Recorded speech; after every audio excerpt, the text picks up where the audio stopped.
Março 20, Números 30, verso 1 a 31, verso 34. Moisés mandou chamar os chefes de Israel e lhes disse: Foi isto que o Senhor ordenou.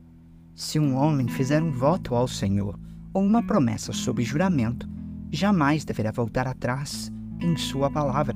Fará exatamente o que prometeu. Se uma moça fizer um voto ao Senhor ou uma promessa sob juramento enquanto ainda estiver morando na casa de seu pai, e se seu pai ficar sabendo do voto e não levantar objeções, todos os seus votos e promessas continuarão a valer. Mas, se no dia em que ficar sabendo seu pai se recusar a deixá-la cumprir o voto ou a promessa, todos os seus votos ou promessas serão anulados. O Senhor a perdoará, pois o pai não permitiu que ela os cumprisse. Se uma moça fizer um voto ou assumir um compromisso por meio de uma promessa precipitada e depois se casar, e no dia em que ficar sabendo do voto ou da promessa, o marido não levantar objeções, os votos e as promessas que ela fez continuarão a valer.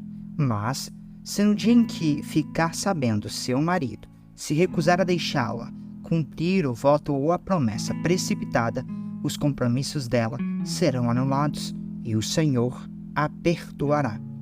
A mulher viúva ou divorciada, porém, deverá cumprir todos os seus votos e promessas. Se uma mulher já for casada e morar na casa do marido, quando fizer o voto ou se comprometer por meio de uma promessa, e o marido ficar sabendo e não levantar objeções, os votos ou as promessas que ela fez continuarão a valer. Mas, se no dia em que ficar sabendo o marido se recusar a aceitá-los, o voto ou a promessa dela será anulada e o Senhor a perdoará. Portanto, qualquer voto ou promessa que a esposa tenha feito de humilhar-se, o marido poderá confirmar ou anular, mas, se ele não levantar objeção alguma no dia em que ficar sabendo, indicará desse modo que está de acordo com todos os seus votos ou promessas. Se ele esperar mais de um dia e anular um voto ou uma promessa, sofrerá o castigo que caberia à esposa. Essas são as ordens que o Senhor deu a Moisés a respeito do relacionamento entre um homem e sua esposa, e entre um pai e sua filha moça que ainda mora na sua casa. O Senhor disse a Moisés: Vingue-se dos midianitas pelo que fizeram aos israelitas. Depois disso, você morrerá e será reunido a seus antepassados. Então Moisés disse ao povo: Escolham e armem alguns homens para lutarem na vingança do Senhor contra Midian. De cada tribo de Israel enviem 1000 homens para a batalha. Assim, escolheram 1000 homens de cada tribo de Israel, no total de 12.000 homens armados para guerrear. Moisés enviou 1000 homens de cada tribo de Israel, no total de 12.000 homens armados para guerrear. Moisés enviou 1000 homens de cada tribo, sob o comando de Finéias, filho do sacerdote Eleazar. Finéias levou consigo os objetos sagrados e as trombetas para dar a ordem de ataque. Atacaram Midian como o Senhor havia ordenado a Moisés, e mataram todos os homens. Os 5 reis midianitas morreram na batalha: Evi, Requém, Jur, Ur e Reba.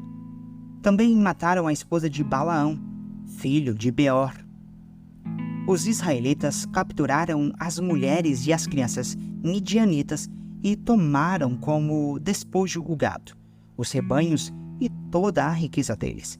Queimaram todas as cidades e acampamentos onde os midianitas moravam.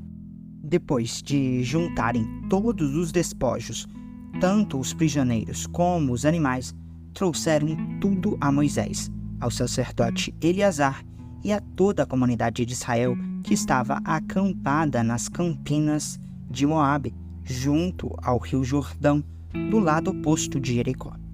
Moisés, o sacerdote Eleazar e todos os líderes da comunidade saíram ao encontro deles fora do acampamento. Moisés, porém, se enfureceu com os generais e os capitães que voltaram da batalha. "Por que deixaram viver todas as mulheres?" perguntou ele. "Foram justamente elas que seguiram o conselho de Balaão e fizeram os israelitas se rebelarem contra o Senhor no incidente em Peor. Foi por causa delas que uma praga feriu o povo do Senhor. Agora, matem todos os meninos e todas as mulheres que tiverem relações sexuais com algum homem. Deixem viver somente as meninas virgens. Tragam-nas para viver entre vocês. E todos que tiverem matado alguém ou tocado em algum cadáver ficarão fora do acampamento por 7 dias. Purifiquem a si mesmos e as prisioneiras no 3º e no 7º dia. Purifiquem também todas as roupas e todos os objetos de couro, pelo de cabra ou madeira." Então o sacerdote Eleazar disse aos homens que participavam da batalha: "O Senhor deu a Moisés as seguintes prescrições legais. Tudo que for feito de ouro, prata, bronze, ferro, estanho e chumbo, ou seja, tudo que resiste a fogo, será passado pelo fogo para se tornar cerimonialmente puro. Em seguida, estes objetos de metal serão purificados com a água da purificação. Mas tudo que não resistir ao fogo será purificado somente com água. No 7º dia, lavem as roupas e vocês estarão purificados. Então, poderão voltar ao acampamento."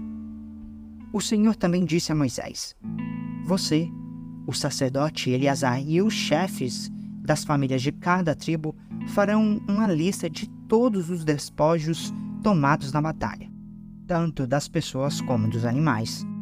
Dividirão o despojo em 2 partes e entregarão metade para os homens que lutaram na batalha e metade para o restante do povo. Da metade que pertence ao exército, entreguem primeiro um tributo que cabe ao Senhor, um de cada 500, tanto das pessoas como do gado, dos jumentos e das ovelhas. Entreguem essa porção tirada da parte do exército ao sacerdote Eleazar como oferta ao Senhor. Da metade que pertence aos israelitas, separem um de cada 50, tanto das pessoas como do gado, dos jumentos, das ovelhas e dos outros animais. Entreguem essa porção aos levitas, que estão encarregados de cuidar do tabernáculo do Senhor." Moisés e o sacerdote Eleazar fizeram conforme o Senhor ordenou a Moisés.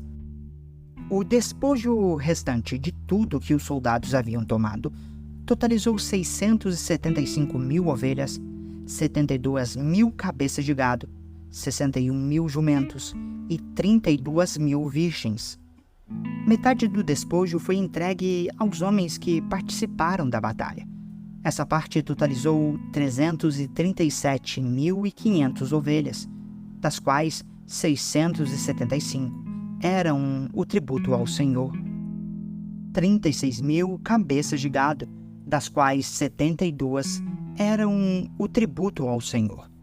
30.500 jumentos, dos quais 61 eram o tributo ao Senhor. E 16.000 virgens, das quais 32 eram o tributo ao Senhor. Moisés entregou ao sacerdote Eleazar o tributo que cabia ao Senhor como oferta movida, conforme o Senhor havia ordenado. Metade do despojo pertencia aos israelitas, e Moisés a separou da metade que pertencia aos homens que lutaram. A parte dos israelitas totalizou 337.500 ovelhas, 36.000 cabeças de gado, 30.500 jumentos e 16.000 virgens. Da metade entregue ao povo, Moisés separou um de cada 50, tanto das pessoas como dos animais, e entregou aos levitas encarregados de cuidar do tabernáculo do Senhor. Tudo foi feito conforme o Senhor havia ordenado a Moisés.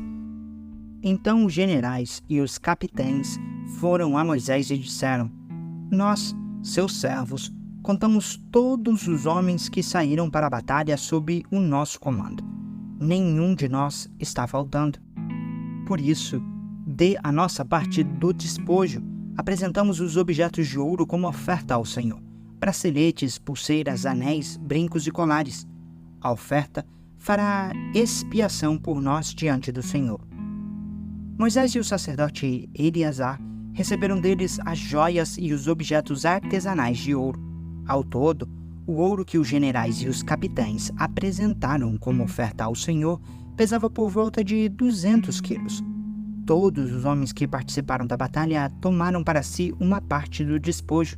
Moisés e o sacerdote Eleazar aceitaram as ofertas dos generais e dos capitães e levaram o ouro para a tenda do encontro como recordação para que o Senhor se lembrasse dos israelitas. Lucas 4, versos 1 a 30. Jesus, cheio do Espírito Santo, voltou do Rio Jordão e foi conduzido pelo Espírito no deserto, onde foi tentado pelo diabo durante 40 dias. Não comeu nada durante todo esse tempo e teve fome. Então o diabo lhe disse: "Se você é o Filho de Deus, ordene que esta pedra se transforme em pão." Jesus, porém, respondeu: "As Escrituras dizem: uma pessoa não vive só de pão." Então o diabo o levou a um lugar alto e, num momento, lhe mostrou todos os reinos do mundo. "Eu lhe darei a glória destes reinos e a autoridade sobre eles, pois são meus e posso dá-los a quem eu quiser", disse o diabo. "Eu lhe darei tudo se me adorar."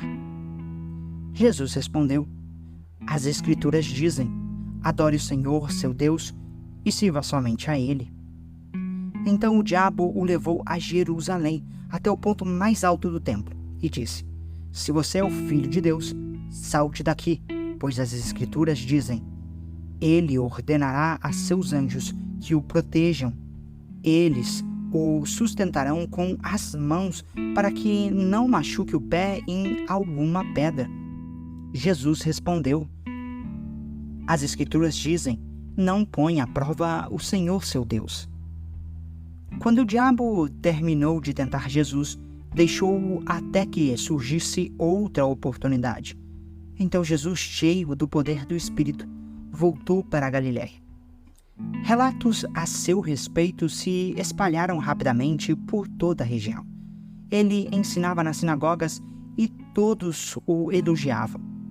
Quando Jesus chegou a Nazaré, cidade de sua infância, foi à sinagoga no sábado, como de costume, e se levantou para ler as Escrituras. Entregaram-lhe o livro do profeta Isaías, e ele o abriu e encontrou o lugar onde estava escrito: "O Espírito do Senhor está sobre mim, pois ele me ungiu para trazer as boas novas aos pobres. Ele me enviou para anunciar que os cativos serão soltos, os cegos verão, os oprimidos serão libertos, e que é chegado o tempo do favor do Senhor." Jesus fechou o livro, devolveu-o ao assistente e sentou-se. Todos na sinagoga o olhavam atentamente.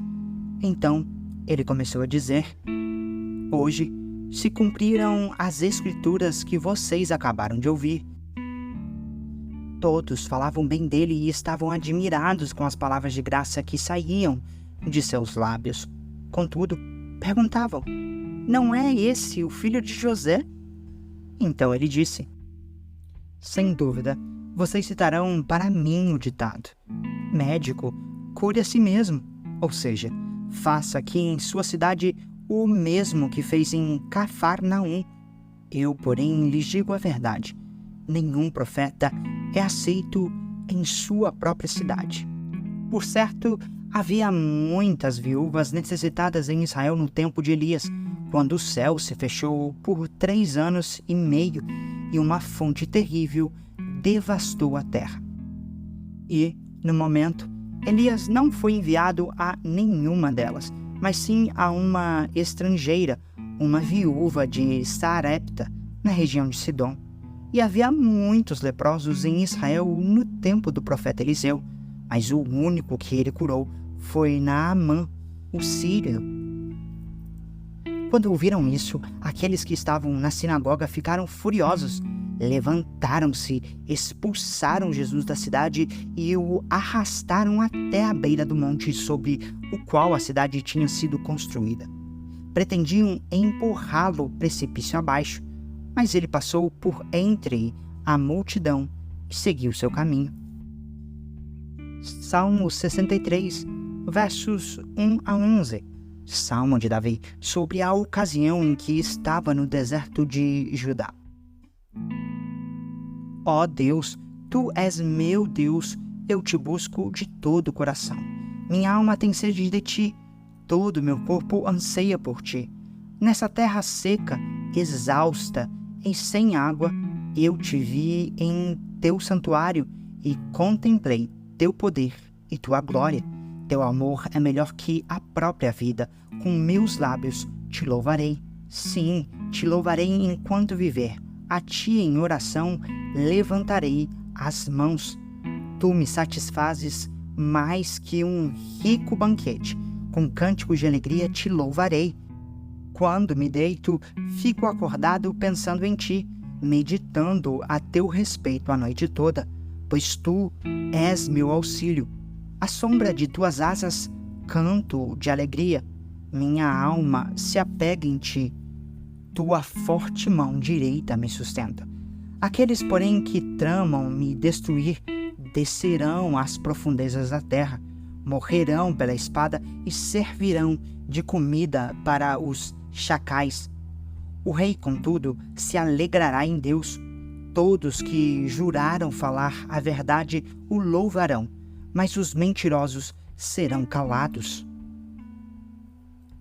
Provérbios 11, versos 20 e 21.